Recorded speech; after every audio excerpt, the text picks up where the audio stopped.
సంవత్సరాల తరబడి ఎన్ని మందులు వాడినా మీ మోకాల నొప్పులు తగ్గట్లేదా? ప్రాణ పెయిన్ క్లినిక్ లో అత్యాధునిక చికిత్స. తెలంగాణ ప్రభుత్వం కీలక నిర్ణయం తీసుకుంది. ముఖ్యంగా ప్రజల ఆరోగ్యంపై దృష్టి పెట్టి వచ్చి రాగానే ఆరోగ్యశ్రీ సేవల విలువను 10 లక్షలకు పెంచిన విషయం మనకు తెలిసిందే. అలాగే యువతపై ప్రభావం చూపుతున్న డ్రగ్స్, గంజాయిపై ఇప్పటికే ప్రభుత్వం ఉక్కుపాదం మోపింది. ఈ క్రమంలోనే తాజాగా తెలంగాణ రాష్ట్రంలో గుట్కా తయారీ, అమ్మకంను నిషేధిస్తూ ప్రభుత్వం ఆదేశాలను జారీ చేసింది. ఇందుకు సంబంధించిన ఉత్తర్వులను ఫుడ్ సేఫ్టీ కమిషన్ జారీ చేసింది.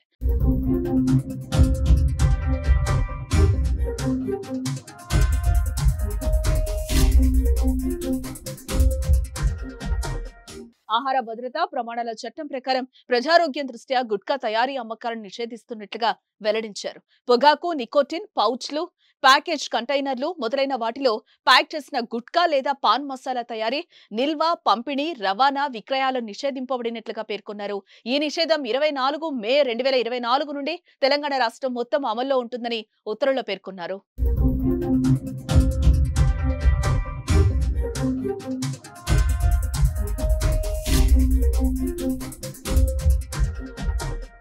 సుమన్ టీవీలో మీ పర్సనల్ అండ్ బిజినెస్ ప్రమోషన్స్ కోసం కింది నెంబర్కి కాంటాక్ట్ చేయండి.